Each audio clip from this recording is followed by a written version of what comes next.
Hello friends, answer writing practice के अपने तीसरे वीडियो में आज हम स्टार्ट करेंगे। पहले दो वीडियो में बात की थी आंसर राइटिंग प्रैक्टिस को या फिर कहते हैं सब्जेक्टिविटी को अपने इम्प्रूव करने के लिए। सबसे पहली बात थी कंसिस्टेंसी। उसमें ये देखा था कि अपन जो भी काम कर रहे हैं, जैसे वीकली टेस्ट दे रहे हैं, हमें कंसिस्टेंटली हर सप्ताह टेस्ट देना चाहिए। दूसरी बात की थी डेली आंसर राइटिंग प्रैक्टिस की।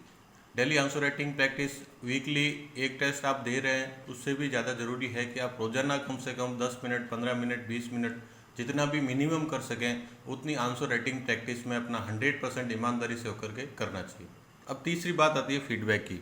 जब हम आंसर राइटिंग प्रैक्टिस कर रहे हैं, रोज़ाना आंसर्स लिख रहे हैं, तो उसमें यह भी ज़रूरी है कि हमें ये प्रॉपर फीडबैक मिले कि हमारे लिखे हुए आंसर्स कितने सही हैं, उसके अंदर कौन कौन सी एरर्स है, कहाँ कहाँ पर इम्प्रूवमेंट की गुंजाइश है, किस तरीके से आंसर का स्ट्रक्चर होना चाहिए और हम वहाँ तक पहुँचे कि नहीं पहुँचे। फीडबैक के लिए सबसे बेस्ट तरीका है सेल्फ फीडबैक।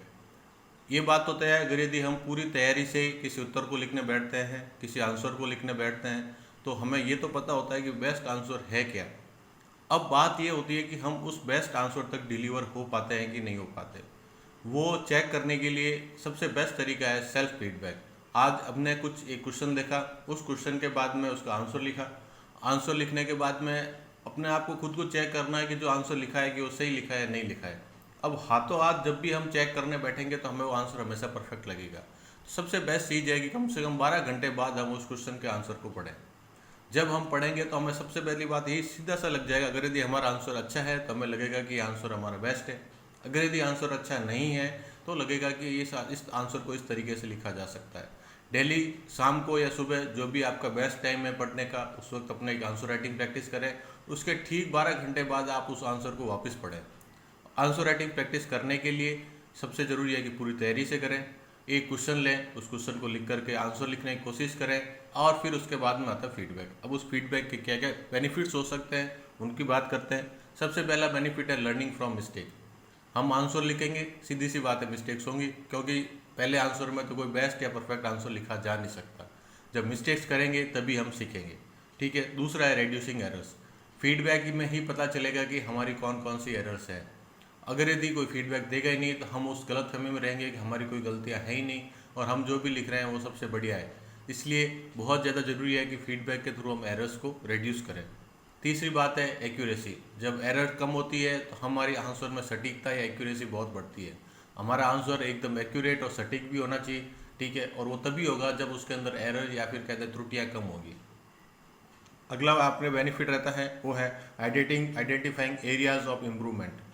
हमें कौन से एरियाज में इम्प्रूवमेंट करना है ये फीडबैक से ही पता चलेगा। जब हमारे पास में फीडबैक होगा तब हम ये पता कर सकेंगे कि भाई यहाँ पर जो बेस्ट आंसर है वो इस तरीके का है, जो आंसर हमने लिखा है वो इस तरीके का है। जब उनका दोनों का कंपैरिजन होगा तो पता चलेगा कि ये एरिया जहाँ पर हम लैग कर रहे हैं, जहाँ हम पीछे रह रहे हैं, इन एरियाज़ में हमें इम्प्रूव करने की ज़रूरत है। फिर है एनहांसिंग राइटिंग स्किल्स। फीडबैक और डेली आंसर राइटिंग प्रैक्टिस से ही राइटिंग स्किल्स इंप्रूव हो सकती है और कोई दूसरा तरीका अभी तक इस दुनिया में नहीं है। और अंत में बात आती है इंक्रीजिंग कॉन्फिडेंस की। ये सारी चीज़ें जो भी है मैंने सबसे पहले बताया था। कंसिस्टेंसी का भी बेनिफिट क्या है, अपना कॉन्फिडेंस बढ़ता है। उसके बाद में डेली आंसर राइटिंग प्रैक्टिस का भी क्या आपने बेनिफिट बताया कि हमारी राइटिंग स्किल्स से कॉन्फिडेंस बढ़ता है। फिर बात करते हैं फीडबैक, तो उससे भी हमारा कॉन्फिडेंस बढ़ेगा। हम क्या गलती कर रहे हैं, कौन से एरियाज़ में हमें इम्प्रूवमेंट करना है, कहाँ पर हमारा आंसर एक्यूरेट नहीं है, कहाँ पर हमारा आंसर इनएक्यूरेट है, उन सारी चीज़ों पर वर्क करेंगे। धीरे धीरे चीज़ें एक्यूरेट होती जाती है, उसी से हमारा जो है वो अपने कॉन्फिडेंस का इम्प्रूवमेंट होता है। थैंक यू दोस्तों, आज आप टेस्ट देने जरूर आए।